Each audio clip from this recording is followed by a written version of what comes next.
to The Honest Gentleman, Episode 4, Career Change. Today I want to talk about something that men in their 50s think about but rarely say out loud, and that is changing careers, starting over, daring to build something new at an age when society expects you to slow down. This isn't theory, this is my life, and for the first time I'm showing my face on camera. My early years. My parents emigrated to the UK in the 1960s, and I grew up in North London. Life felt simpler then. Kids played in the street, neighbours knew each other, and the path to success was straightforward. Study hard, get a good job, don't take risks. So that's what we did. My school years. Secondary school in the 1980s was magical for me. 1983 was the dawn of the home computer revolution. The Commodore VIC-20, the Commodore 64, the BBC Micro, the Sinclair Spectrum. I was obsessed. These machines were simple, clunky and frustrating, but they were ours. We were the first generation to bring computers into our homes. We had no idea how much they would shape the world going forward. I was destined to work with computers. Such was the enthusiasm I had. Further education. I finished school in 1985, went to college, then university, and earned a degree in immunology. A degree I never used. Back then, you just followed your parents' wishes. Computing at that time wasn't considered a real career yet. Eventually, I went into IT anyway, starting at the bottom, working my way up through various help desk roles, and eventually into blue chip giants like Accenture and IBM, to name a few. Prestigious names.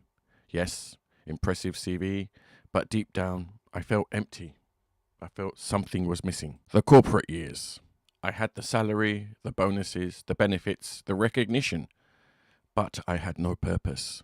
What I really wanted, desperately, was my own business, to build something meaningful, to be my own boss. I haven't reached that point yet. I'm building a side hustle that I hope one day will become a full-time business. I'm still waiting, and I won't give up. The dream that never left. I always wanted to work in law enforcement. I loved Sherlock Holmes, the detective mindset, the idea of solving problems that mattered. But the pay in law enforcement was less than half of what I earned in IT. With a mortgage, how could I justify that sacrifice? Then I had children.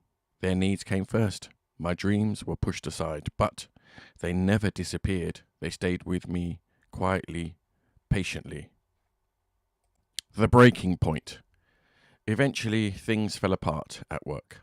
My team formed a clique while I was working from home, supporting my family. They went out together drinking, socializing, and in the end, they were excluding me. I became the outsider, the burden, the one left behind. So I realized I had no choice but to leave before they pushed me out. The next company seemed promising. I met a really nice person called Ben, and we have become lifelong friends. But the boss didn't like that at the time, and he set me up to fail repeatedly. So again, I had no option but to leave. Then came a string of unstable contracts. Some roles snapped me up instantly, others left me waiting for months. In one government role, I did so well that it made other project managers look bad, and that was the end of that contract. Our savings were drained, the stress mounted, and we were lucky to receive help for 6 months just to stay afloat, and I will always be grateful for that support. The lowest point. I eventually ended up working in a warehouse. Less than half my old salary, a harsh environment, a humbling experience, humiliating also. But the mortgage had to be paid, and I felt like I'd let my wife down by chasing dreams that cost us financially. The lifelong dream. Then something incredible happened. I applied for my dream role, and I got it. A lifelong ambition finally achieved, even though, again, the salary was much lower than the corporate IT world. It didn't matter. It meant something to me. Later, I moved into frontline public work, and I absolutely love it. It's meaningful, it's dangerous, it's real.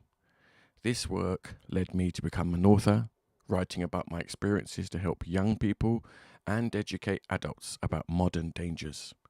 This is a path I want to grow and maybe one day become a successful author. Where I stand today. Now, at 56 years old, I'm ready for the next challenge. I want my own business. I'm working on ideas. One of them will take off. One of them will pay a salary. One of them will give my family a better life. Am I scared? Yes. But the idea of not trying, of ignoring something that could enrich my life, that's something I just cannot accept. At this age, we know what we will and will not tolerate. What this means for you. You can make a change. You can start again. With planning, training, and experience, you can move towards the career you want. Forget time. It's an excuse. It's never too late. Real examples, proof that it is never too late. Ray Kroc was 52 years old when he first encountered the McDonald's brothers' small California burger stand. He was not a prodigy or a young entrepreneur. He was a traveling milkshake mixer salesman with decades of ordinary jobs behind him. But he had a vision, and that vision transformed a local restaurant into the global fast food giant we know today. Colonel Harland Sanders was 65 years old when he began franchising Kentucky Fried Chicken. Before that, he'd lived through failure after failure, working as a farmhand, a streetcar conductor, a soldier, a salesman, and a service station owner. He perfected his recipe in the 50s, faced over 1,000 rejections, and still kept going. His persistence built a global empire and turned him into an icon. These men were not young, they were not privileged, they were not handed anything. They simply refused to quit. So let me ask you, if they can do it, why can't you? Why can't I?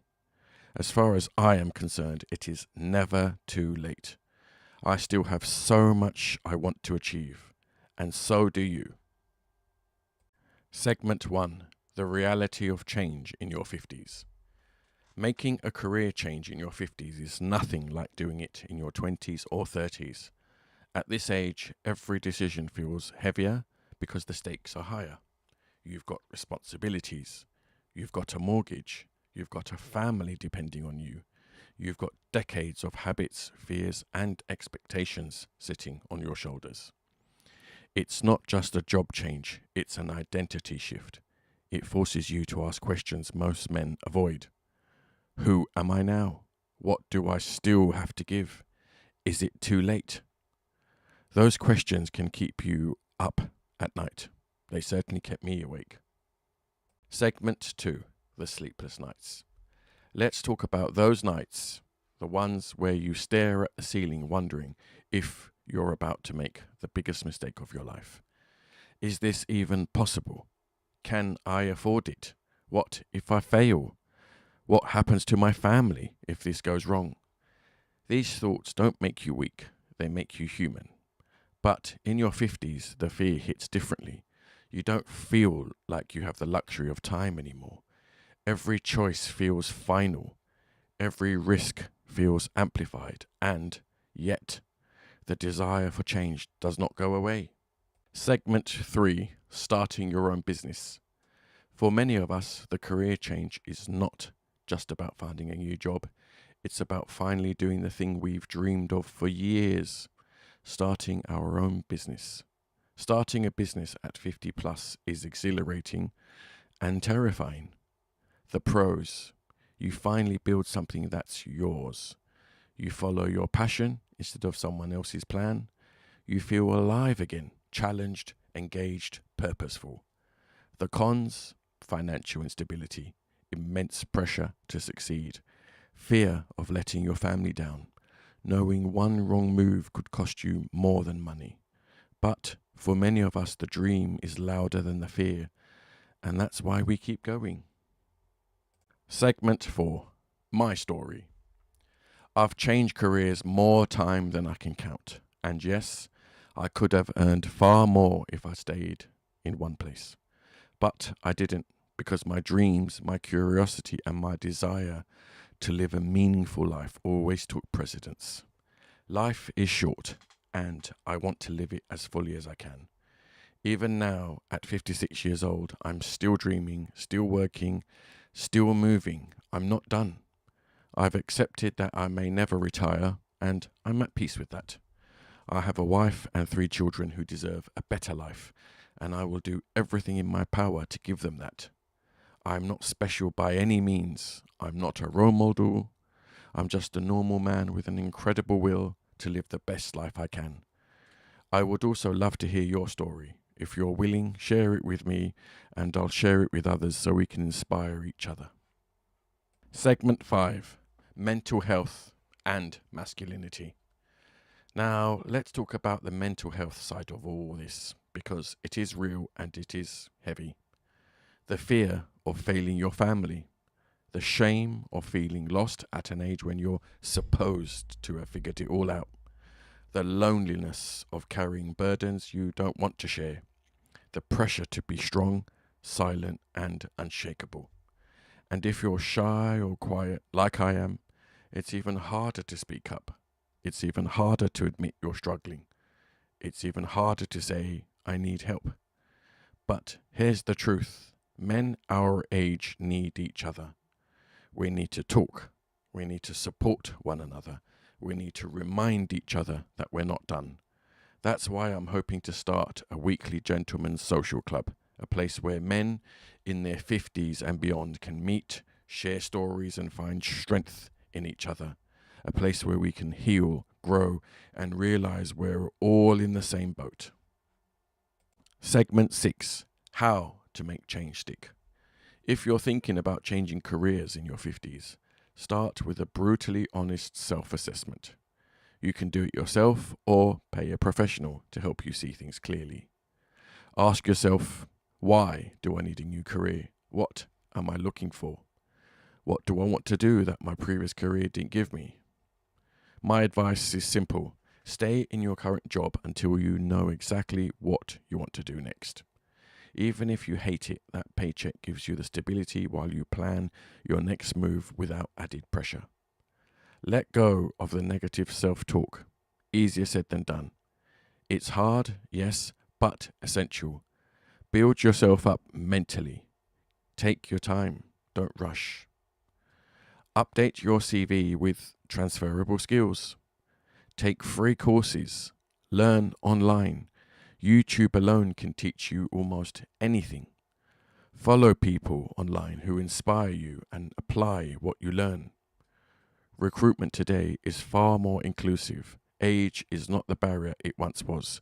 Skills and experience matter, but you must stay current.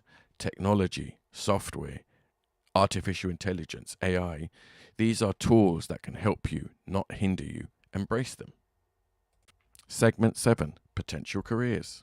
Men in their 50s face unique challenges, systemic barriers, financial pressure, and the psychological weight of starting again. But you also bring decades of experience, resilience, and perspective. Plus, there are careers you can transition into relatively quickly. For example, teaching, healthcare, as a driving instructor, estate agents, finance, retail, management, government roles, sales, pet grooming even. Training exists for almost every job imaginable. The internet is full of resources. Use them wisely. If you need structured support, there is options such as the National Career Service or the Job Centre Plus. And even online, there are many inclusive platforms that can help you. In closing, men our age need each other. We need to talk. We need to support one another. We need to remind each other that we are not alone. I'm not here to tell you what to do. I'm here to show you that it is possible.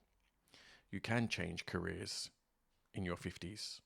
You can start a business. You can chase dreams that others think are unrealistic. You can be scared and brave at the same time. The second half of life is not about slowing down. It's about showing up. It's about becoming the man you were always meant to be.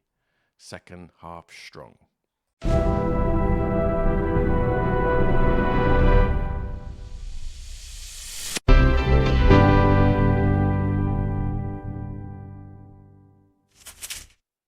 Thank you for watching. Please like and subscribe.